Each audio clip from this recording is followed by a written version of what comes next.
webinar, and then we'll get started.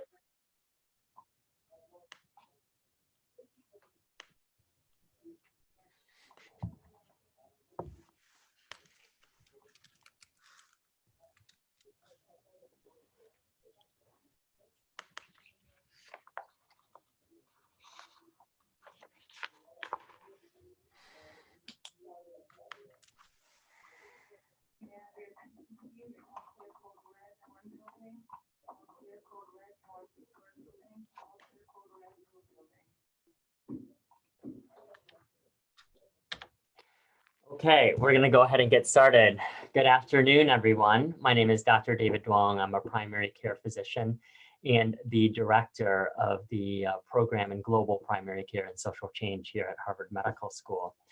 Today, I am very excited to be moderating a panel with very esteemed panelists on the international experiences of primary care during COVID-19.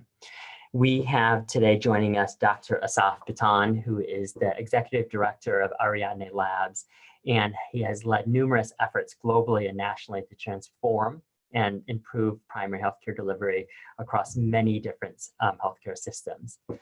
Dr. Bitan is a senior advisor to the Center for Medicare and Medicaid in the US on primary care policy, and he is an associate professor of medicine in the Division of General Medicine at the Brigham and Women's Hospital and associate professor in the Department of Healthcare Policy at Harvard Medical School.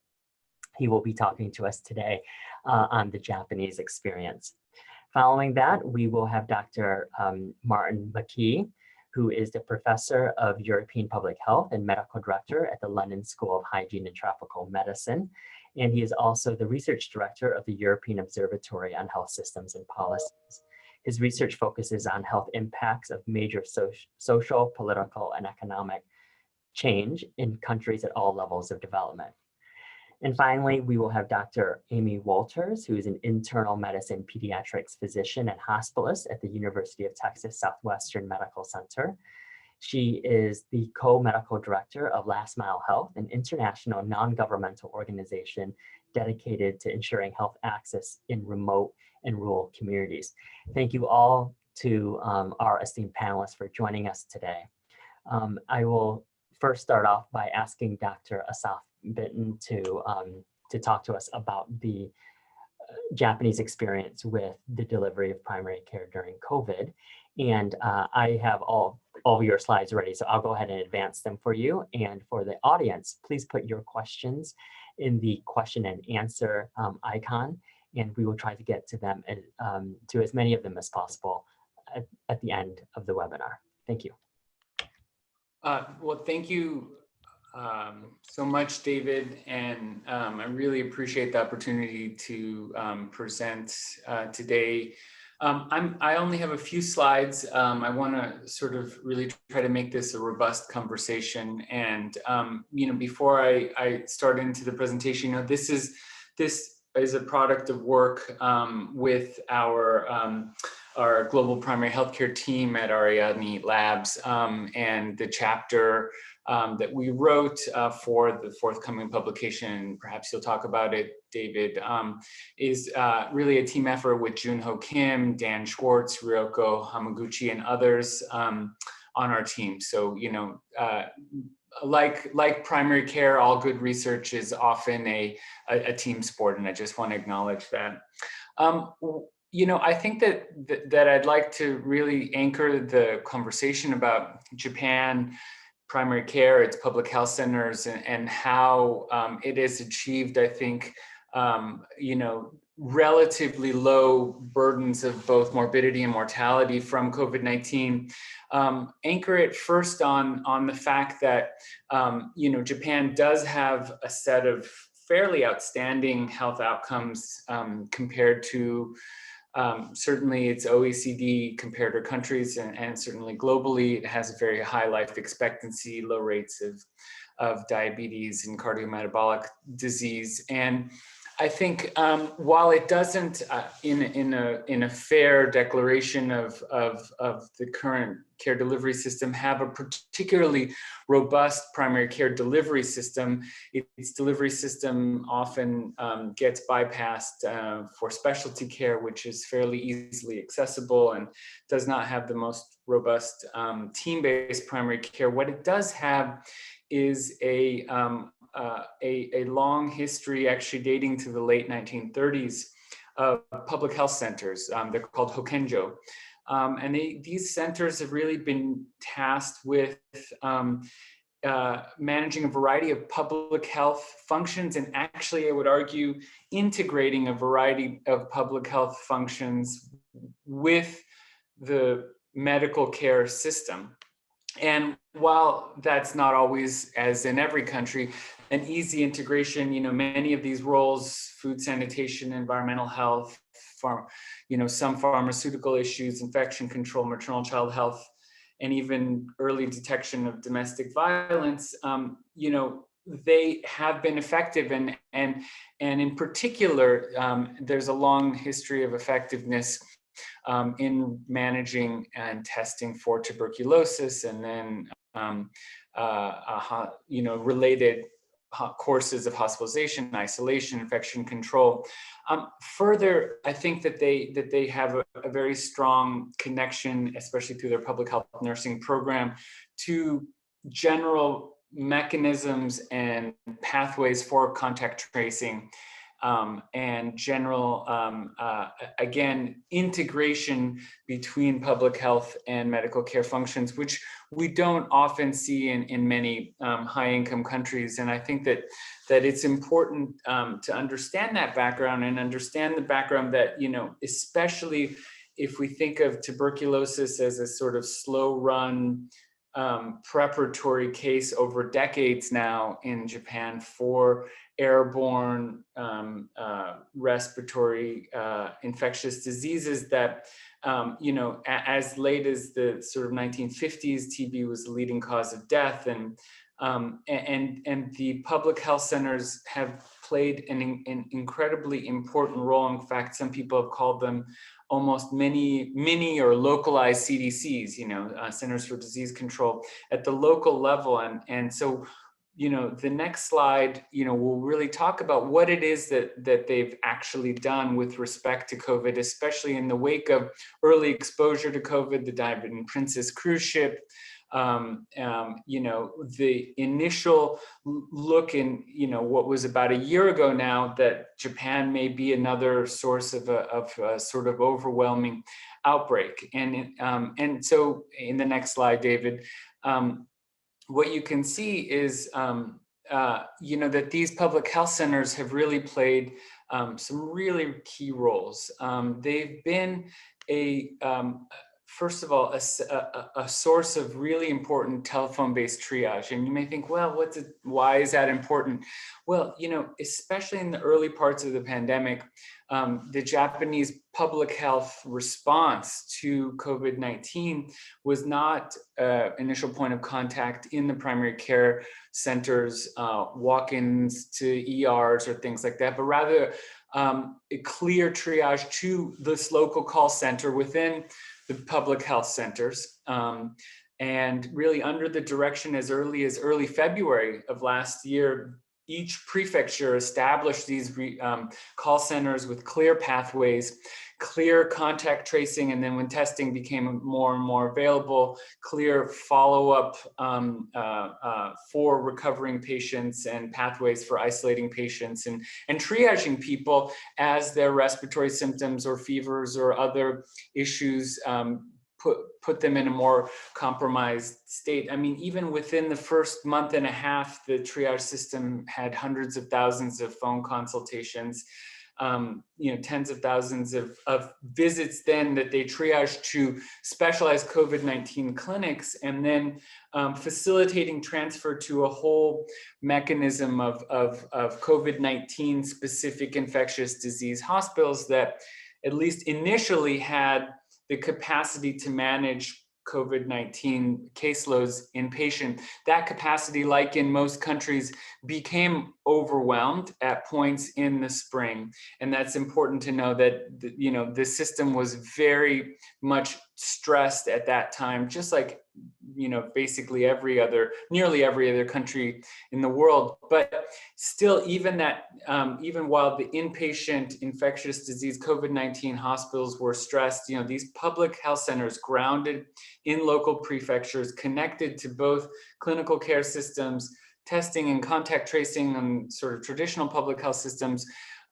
you know, providing a mechanism for people to be quote unquote seen without overwhelming in-person care centers or causing further healthcare worker transmission. I think, you know, really encompasses the fact that this fairly low tech, already established, already tried and true integrated public health system was I think a large part, on top of other factors in Japan, which included high mask wearing, high sort of fidelity in public health, trust in science and guidance, and the ability to sort of isolate and socially distance and do all of the usual playbook quite well. That's really been part of Japan's kind of effective response. Imperfect, but effective. They managed the first wave relatively, you know, overwhelming by April or so, but then, you know, by the summer got this sort of inpatient situation back under control, and you know, really were challenged in their inpatient capacity, but maintain this sort of outpatient public health capacity, you know, really throughout the pandemic. And now with, I think, more of a delay than in other countries in terms of vaccine approval and rollout, are starting to roll it out again through this cluster of Hokenjo, the public health centers. So my last slide, and again, these illustrations are from Ryoko Hamaguchi, who worked with us on this work. You know, I think that the public health centers really provided not just triage, but a sense of Japan's approach as spatial separation. Really, the cordoning off of both inpatient and outpatient responses in the public health and infectious disease realm.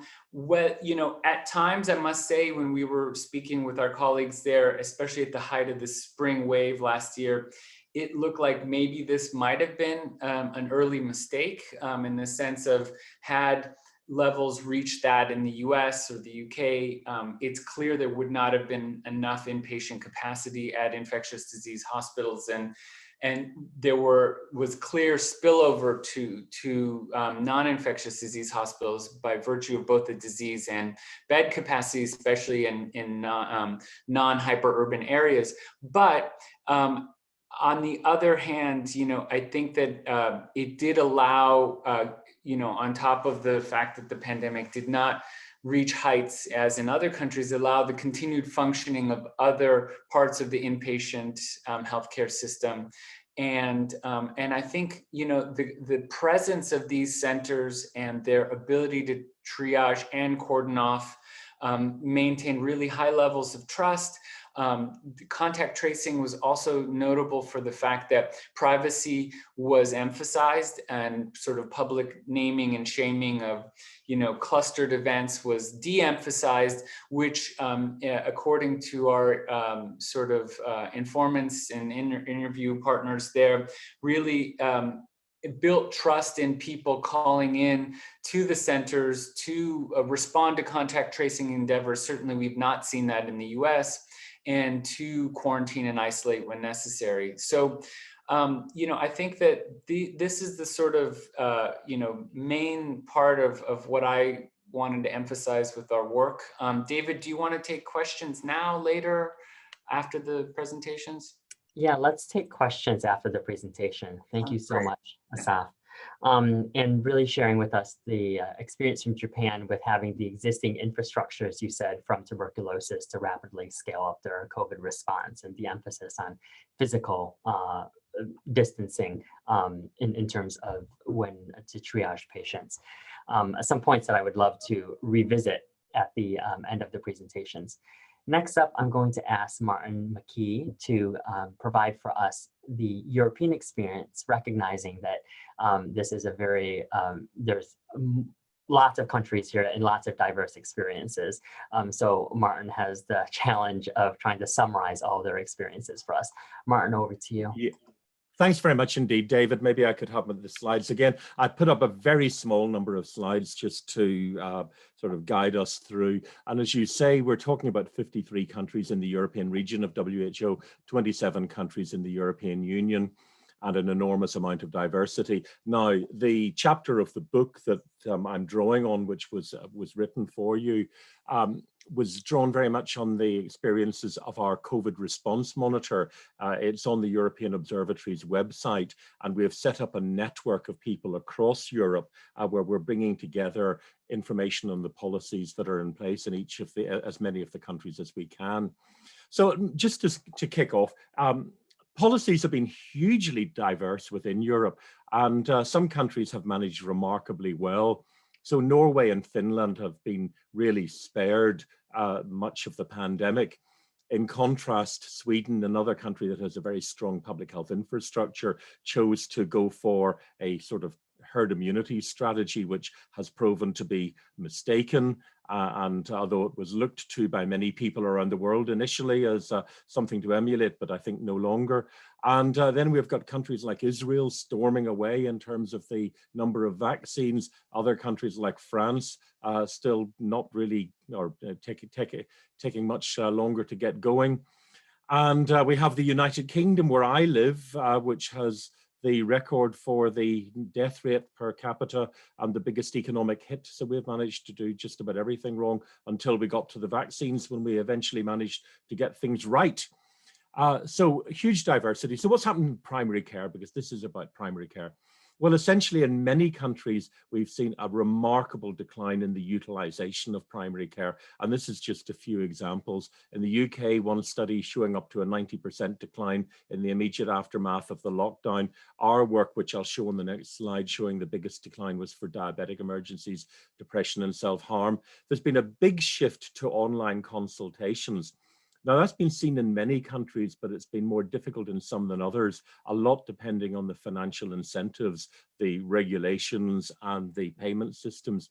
Other studies that I quote in the chapter from Belgium, again, an initial increase in consultations rapidly followed by a decline, a shift to phone consultations, and so on. So the next slide, please. And this is from a paper which is already available as a preprint, but will be coming out in the Lancet Digital Health on Friday. And this looks at about 10 million records in primary care in England. And the red line is what happened in 2020. I'm sorry, the figures are a bit small, but the vertical dotted line is when the lockdown in March took place. And you can see that for most conditions, there were very big falls in consultations during the first wave, with a few exceptions like alcohol-related events, which were higher both before and immediately after the lockdown in 2020 compared to the average for the years 2017 to 2019. But by and large, we're seeing big declines in consultations for a lot of conditions. And the questions then obviously arises, what was happening?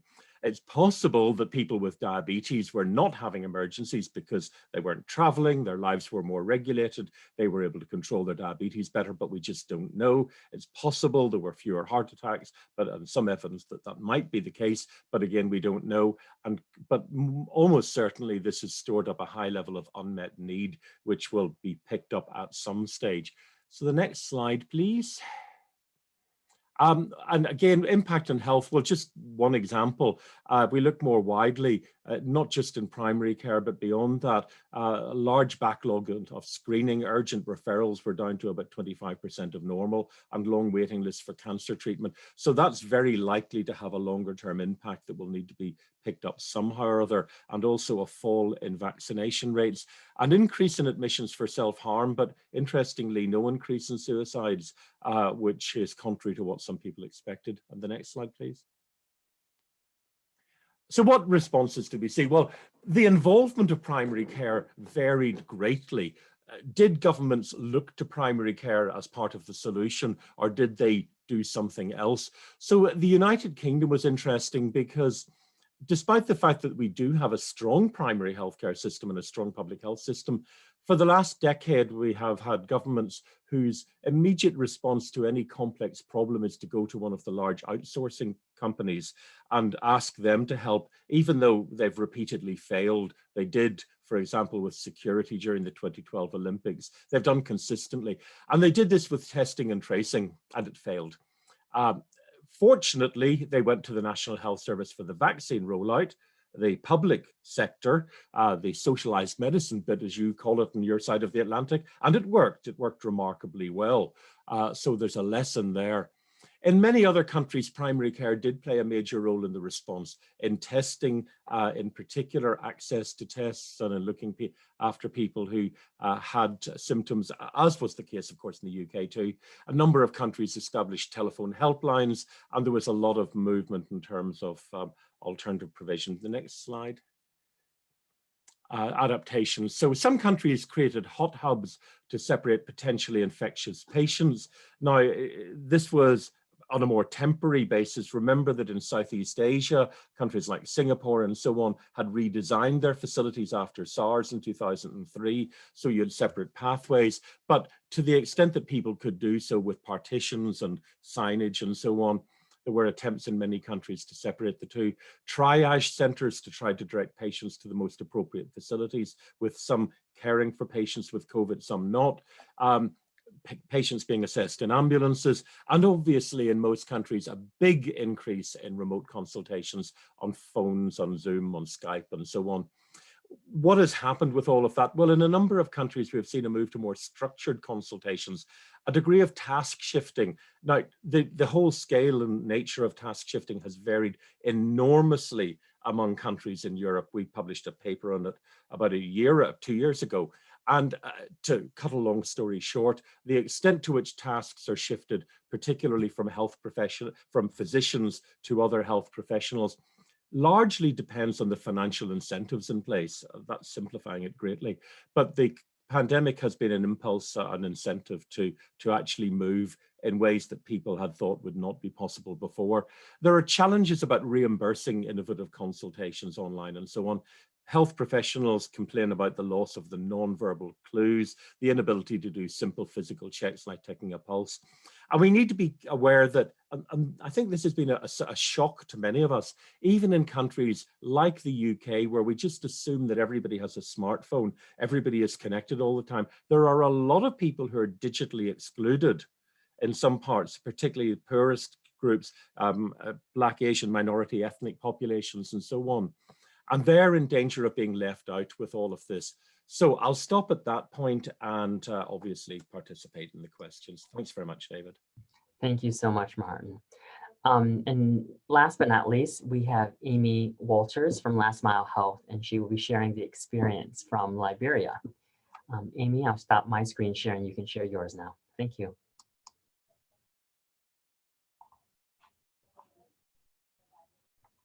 And Amy, you are muted.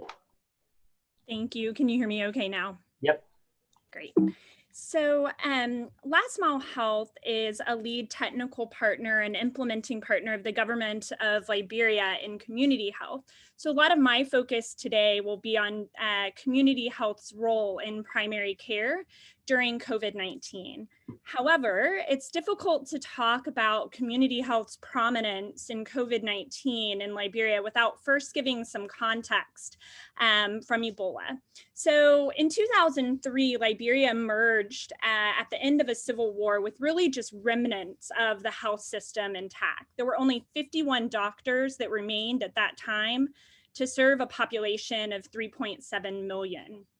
When Ebola was first detected in Liberia, this number of doctors was still under the number of 150 physicians for the entire country.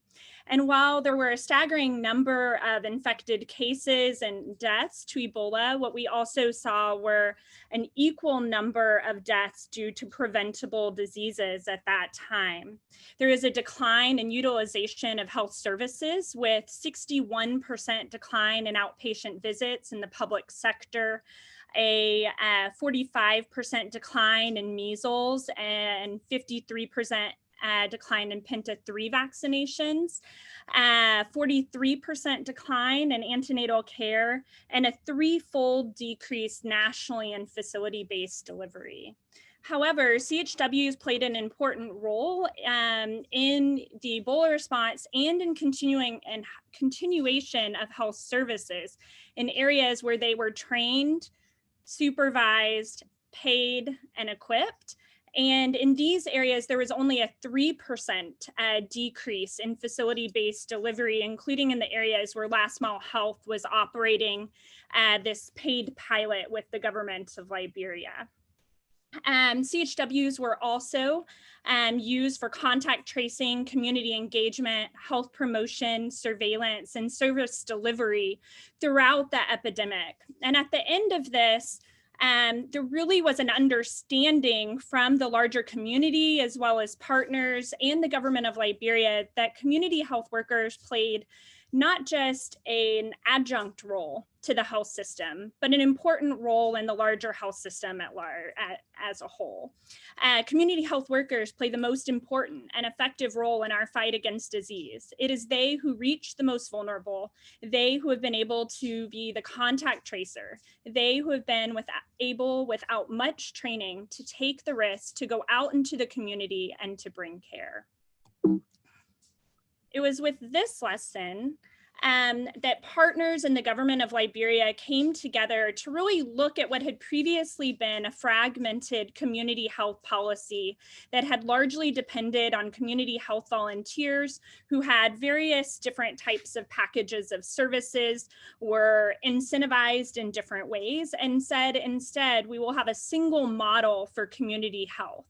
And so partners in the government of Liberia agreed upon a single model of recruitment of community health workers from their community and requirements of who could be a community health worker, on a training package with certain services that would be delineated, what supplies would be given to them for life-saving commodities, what supervision would look like and who it was done by, and salary.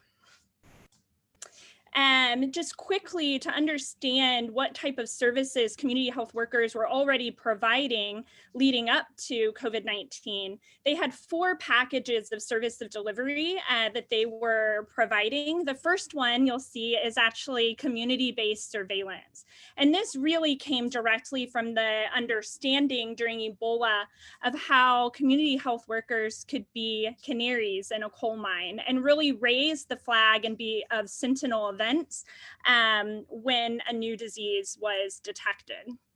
In addition, they provided packages of services in reproductive and maternal health, including family planning, as well as antenatal care and referral for facility-based delivery. They provide sick child management for malaria, pneumonia, diarrhea, and malnutrition.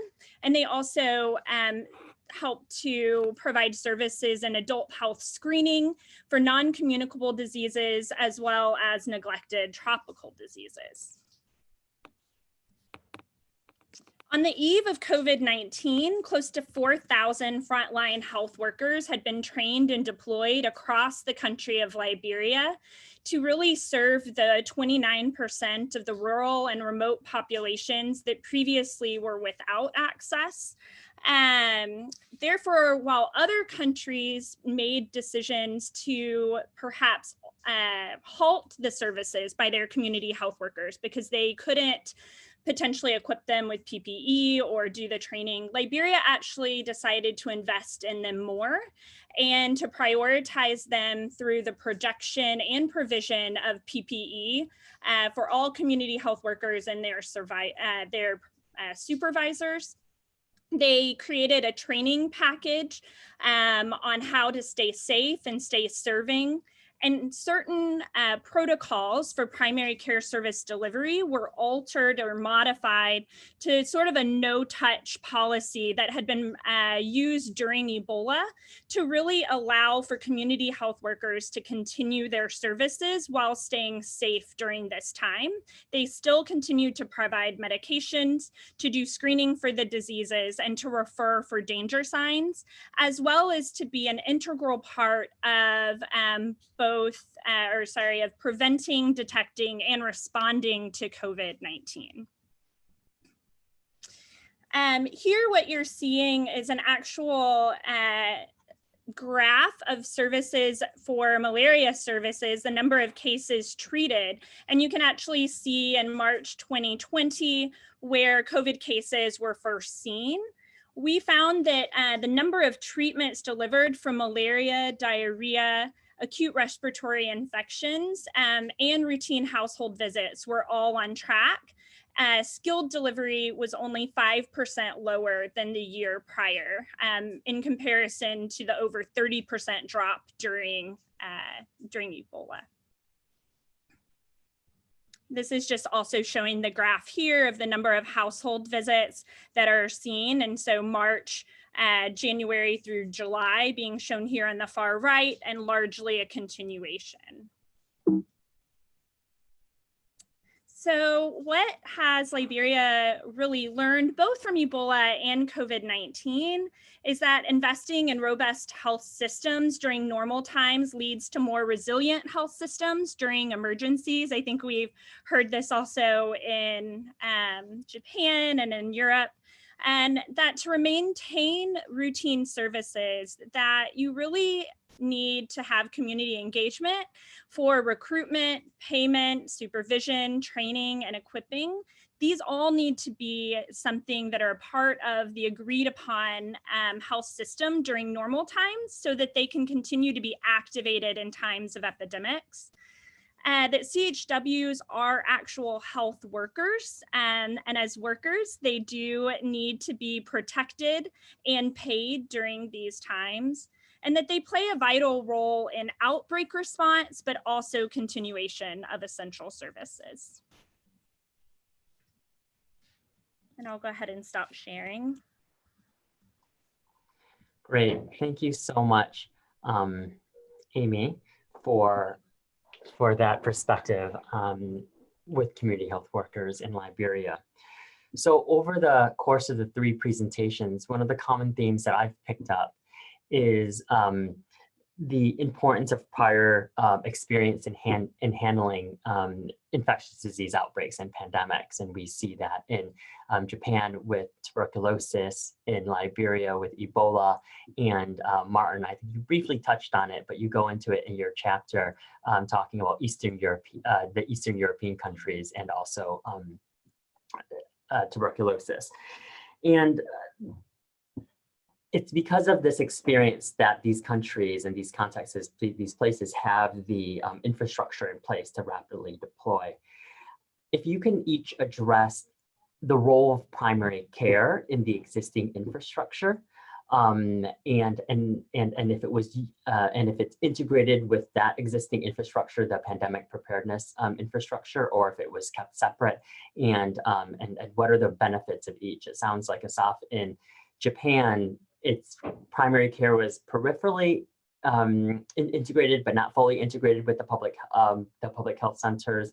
Martin, if you can speak to it from the European perspective, and then Amy, from the librarian perspective.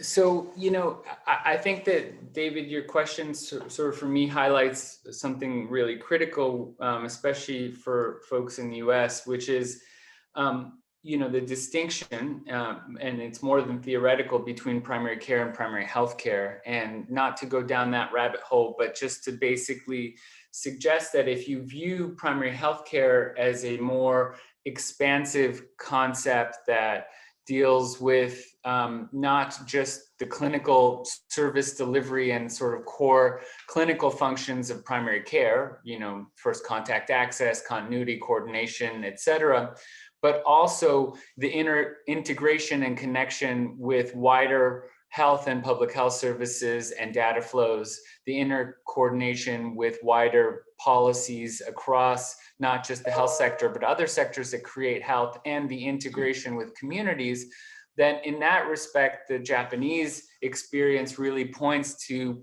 the strong benefit of a PHC-led approach, even though it wasn't really led by clinical primary care providers, both because of the weakness of that part of the Japanese system, and quite frankly, because that's not what was needed. What was needed at the time was to stand up a locally enabled, deeply trusted, nationally coordinated substructure of public health capacities to triage, cordon off people from spelunking across the healthcare system as they were in other countries, and to sort of send out coordinated sets of messages, especially early on when it wasn't clear where the pandemic would go. So in some respects, just like in South Korea, which had a test run with MERS in 2015 and knew how to turn on contact tracing and health worker protection and promotion, same in Japan, the Hokenjo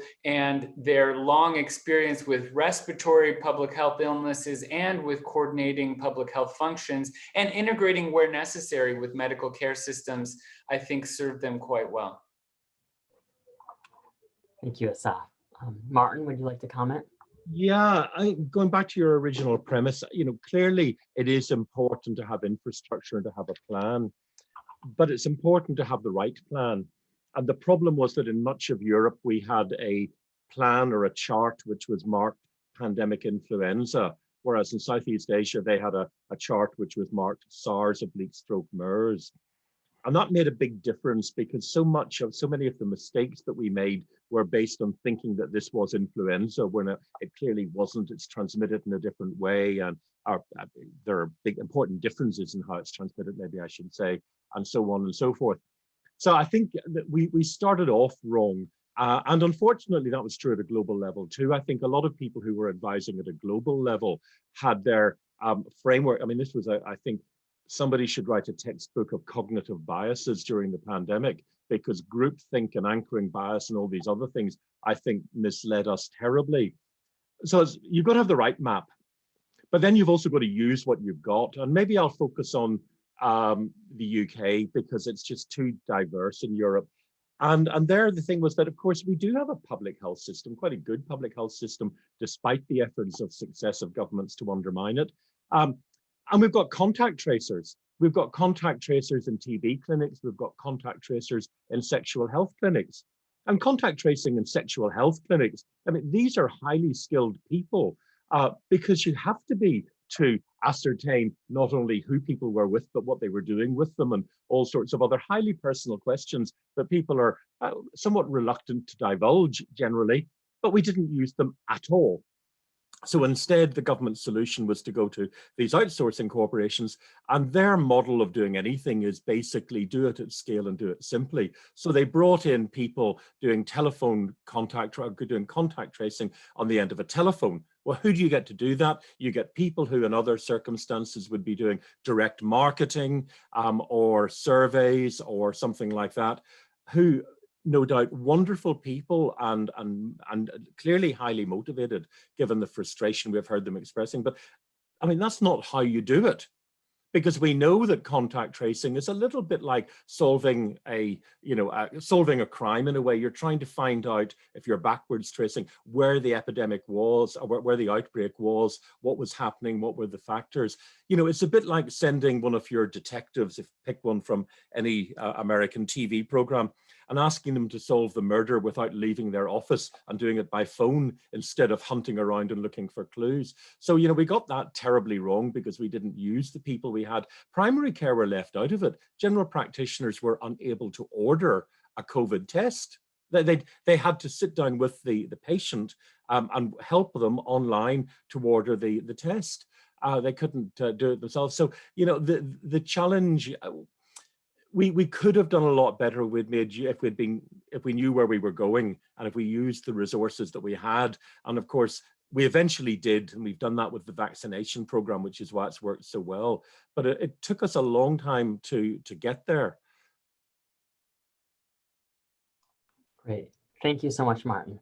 Amy? Yeah, I think when Martin said you have to use what you have, that really resonated with me in regards to, I think in community health, while the community health workers serve as the primary care providers for the communities in these more than 5-kilometer communities, what we did see during COVID-19, where only about 2,000 cases have been detected in Liberia, that this largely hit urban centers where community health workers were not deployed.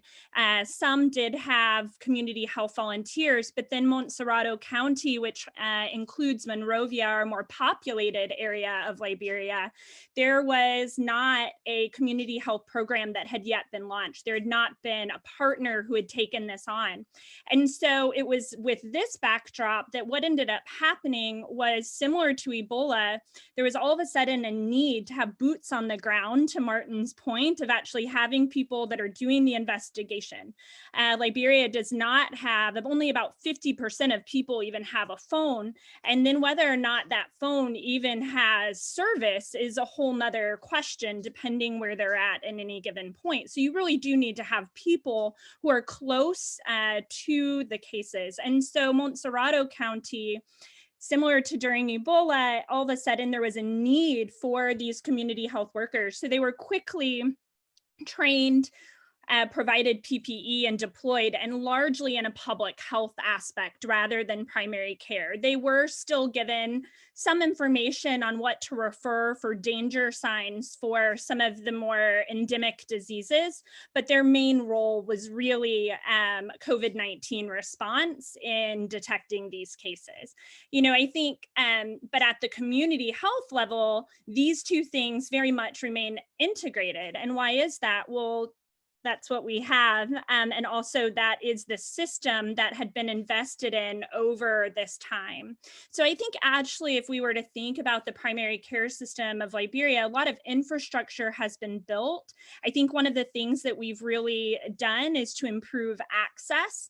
However, there are still areas, and I think in our urban areas where there is not yet a community health program, where we recognize primary care and the fact that you might have one provider or a continuity of services that allows you to be fully linked into the health system does not exist. So I think what we saw in Liberia was really sort of two different responses depending on what you had and what health workers existed. Great, thank you so much. The next question is thinking about the balance between a centralized response versus a decentralized response, and I'm wondering if you all can speak to how do we strike that balance, right? Because with a community health worker approach or a primary care approach, there is a very tailored, this is what the population, this is where we're at with the population, and this is where we're at with the community, and this is how we get to them. But then there's also a need for a nationalized or even a subnational approach in terms of protocols and strategies. So how do we strike that balance? And what did COVID teach us, and what lessons can we bring with us moving forward for future pandemics? Martin, I'll start with you.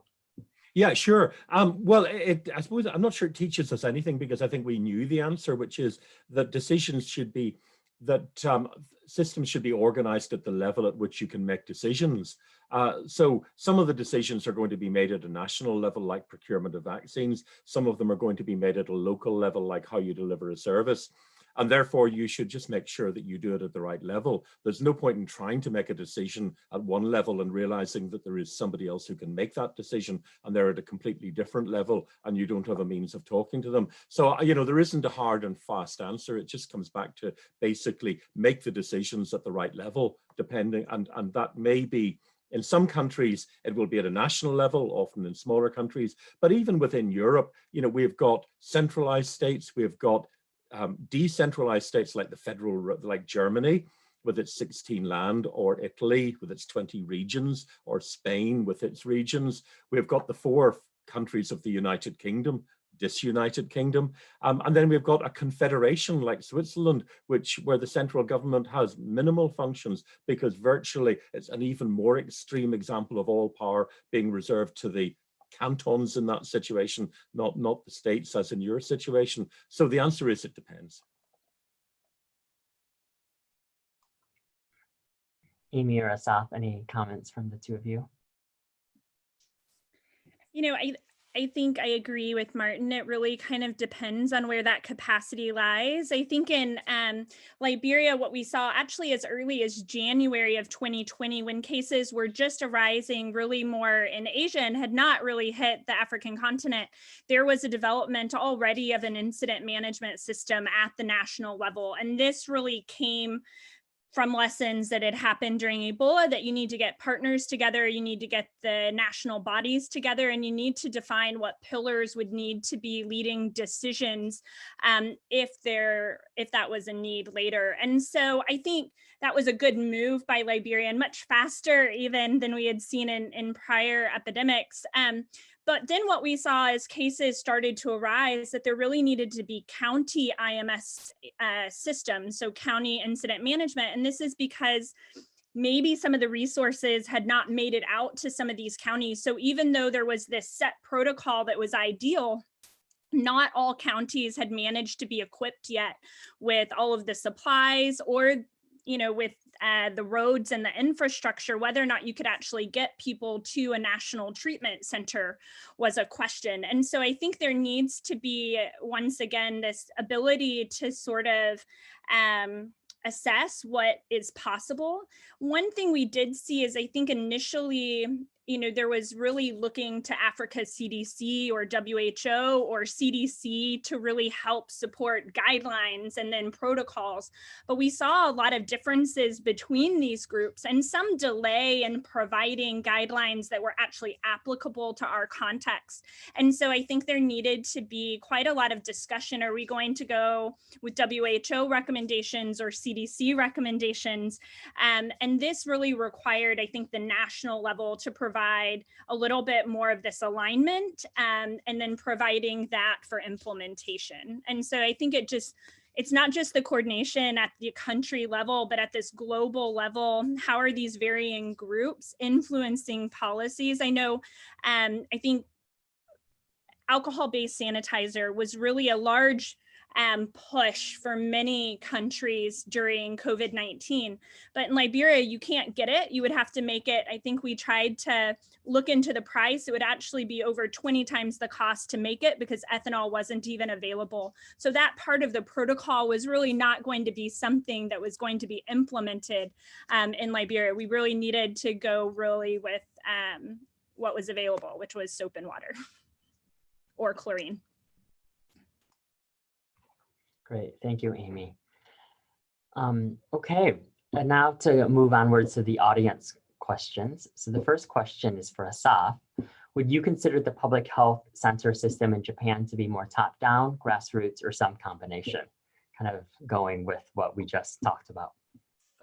Yeah, it really builds off of what Amy and Martin were talking about. It's obviously both. I would sort of call it, centrally coordinated and aligned, but locally implemented. And I think I want to be really careful here to sort of overly emphasize it as this sort of, raging success story. It has been certainly a positive feature on top of a generally positive response. I mean, just for comparison's sake, you know, Japan has had about 420,000 cases of COVID and 7,000 deaths. That's in a population of nearly 120 million. My home state, your home state, David, Massachusetts, 7 million people. We've had 570,000 cases, 15,000 deaths. We've had 15% of our nursing home residents die of COVID, not get COVID, die of COVID.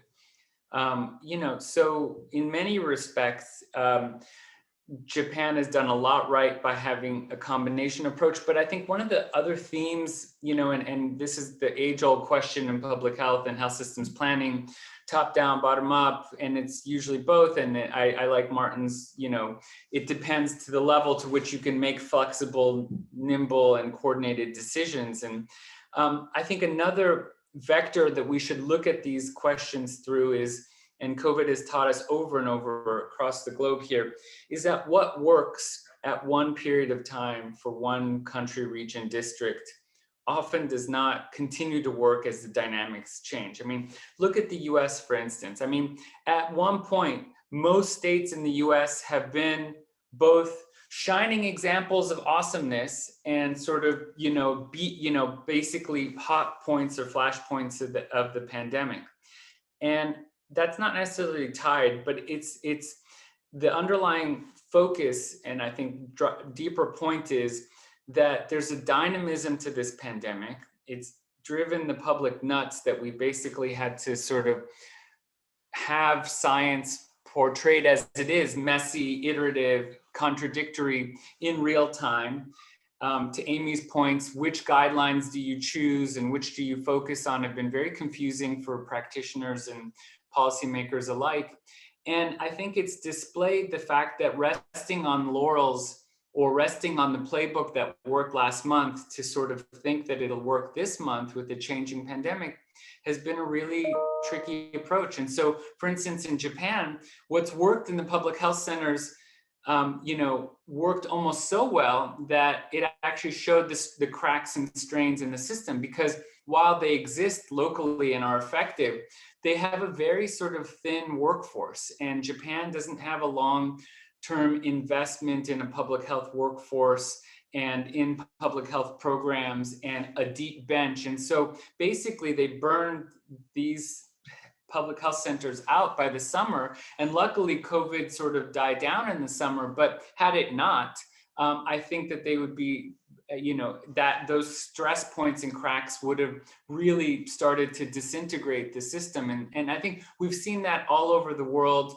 in the medical care systems, in the public health systems. And so again, when we talk about resilience and sort of pandemic planning, not hedging on previous or anchoring on previous models of disease states like Martin was talking about is one important point. Imagining the unimaginable is another important point. You know, being able to think exponentially in a linear world is really you know, a critical point in pandemic planning. But the third point is to not assume that what works initially is going to work sequentially, and to have that dynamism of policy and medical and public health response is really critical. Very few places and countries that I know of have been able to maintain that dynamism. Great. Thank you so much, Asaf. I think that leads to the next audience question, is regarding the how Japan dealt with the strain on the health workers at these public health centers. But I think this can be a question for all of our panelists as well, is how have your respective countries or regions dealt with the response strain? to the last question you wanted to jump in, or Amy? Go ahead, Amy or Martin. Yeah. Oh, Martin. sorry, no, I was just agreeing with you.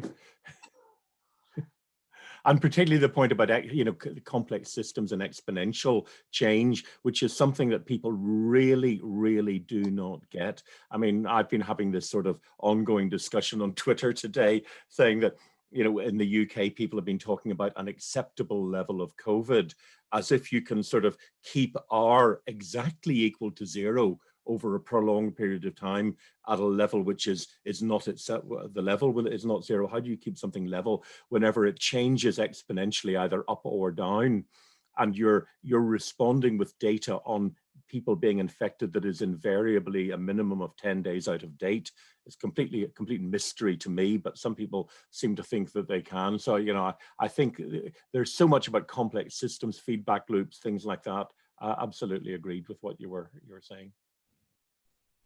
Yeah, I really agree with the dynamic point as well. Just this ability to respond and then iterate as you need to. I think one thing that happened during both Ebola as well as during COVID-19 was that there was a lot of fear that there wasn't going to be enough PPE.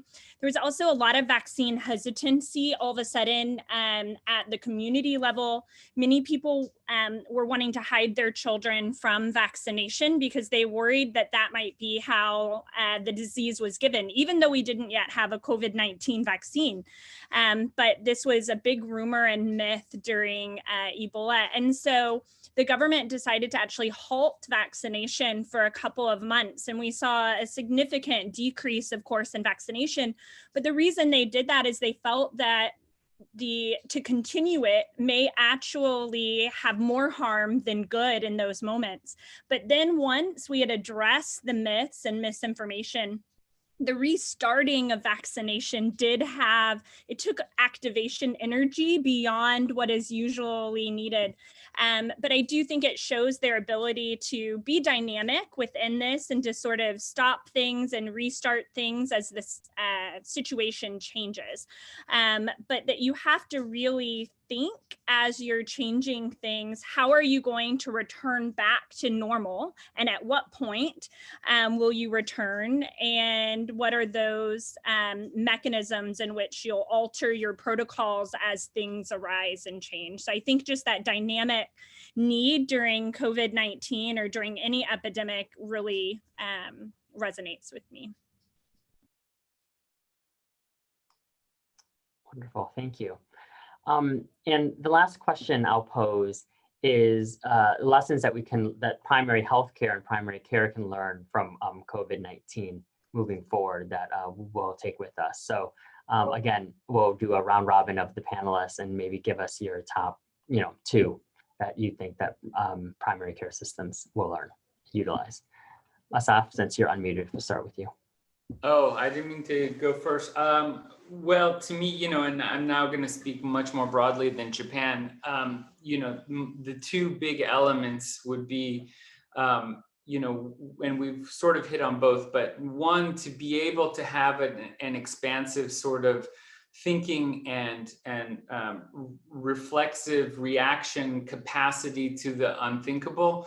I think, how many times have we heard during the course of the last year, isn't it unbelievable that? And the fact is, we need to perhaps stop asking the unbelievable question and start being able to, within primary care, within health systems, think about the unimaginable and plan as if it is the reality, which it has been.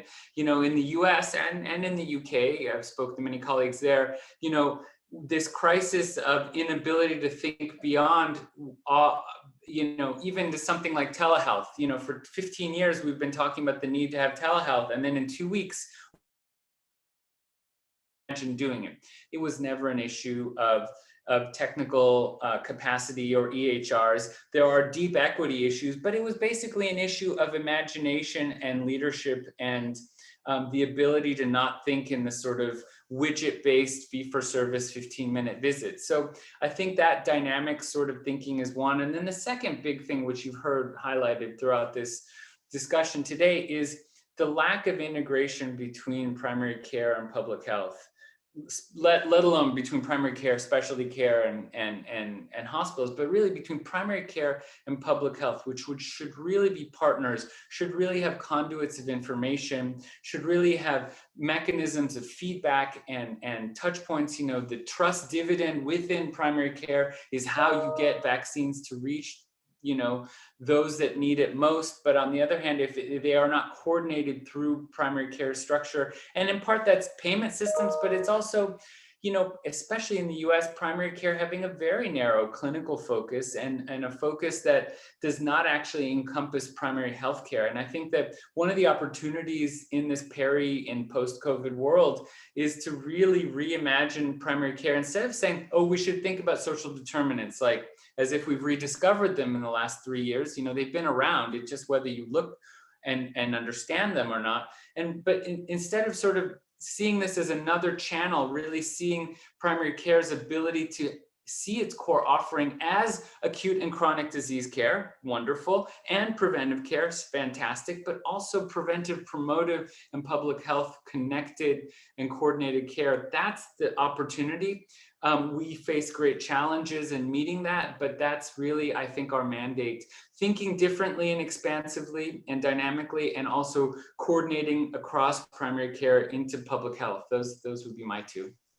Great, thank you. Amy?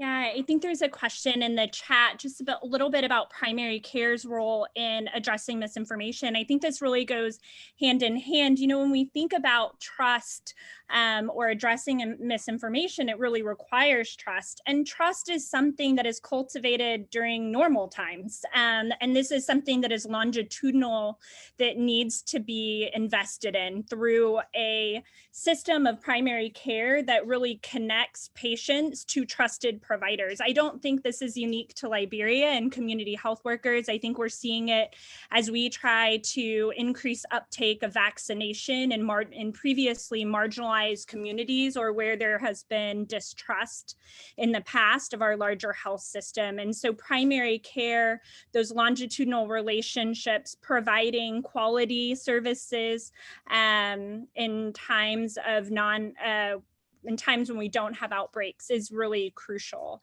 And then I think investing in the people who are providing that care. So, you know, particularly community health workers previously have not really been invested in, but if we're going to depend on them to provide what we think is essential healthcare services, then we need to treat them like health workers, and we need to pay them, and we need to protect them when these things arise.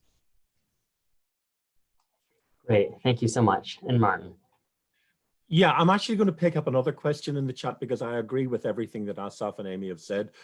So I won't repeat it. The only thing I might say in community health workers is we've been doing quite a lot of work looking at them in a number of countries, Ethiopia, the Philippines, and elsewhere. We published an umbrella review recently, and this point about valuing them, supporting them, looking at career progression is really, really important. But the question in the chat was about the role of politicians. And obviously that's particularly relevant for both the country I live in and the country that you live in. We published a paper back in June where we pointed out that the 5 countries with the highest number of deaths in the world all were led by politicians that espoused populist policies. And in the Christmas British Medical Journal, I'm writing with your near neighbour Sandro Galea and some other colleagues, we wrote a piece about why, after all of this, we in the public health and the health community need to actually hold our politicians to account and say, you know, up with this, we will not put, because as you say, Amy, you know, health workers are at the front line. They're in a way the voice of the people, in a way that actually they probably have more legitimacy as a representative than some other people, particularly in countries where you've got voter suppression and things like that. But I'll park that for a minute. And you know, I think that we need to say, you know, in many countries you have had really effective responses by people working on the ground who've been undermined by their political leaders. And that, I think, is a lesson we need to learn. And it's a lesson we should have learned from Rudolf Virchow in the 19th century, the classic story of when he investigated typhus in Silesia. Here we had a pathologist going to investigate typhus, and his answer was not about the role of microorganisms and the lice and all the rest. You know, he said basically the reason why these people are getting typhus is the power of the aristocracy propped up by the church. So we need to start getting, you know, acting at a political level to address some of these problems, because that has been one of the major factors. And I will say on this relatively balanced panel, well, not entirely balanced actually, I'm just looking at all the faces. The one thing that does seem to make a difference is having a female head of state. And I guess that might also count if you've got a female vice president as well. So, you know, maybe things are going to get a bit better. But if you look at Taiwan and New Zealand and Finland and Iceland and all the rest of it, we really need to hold our politicians to account.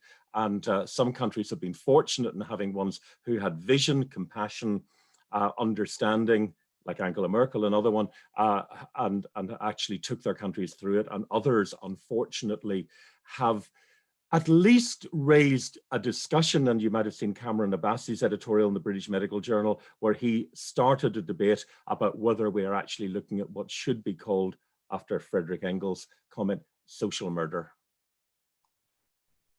Great. Thank you so much for that, for answering that question, Martin.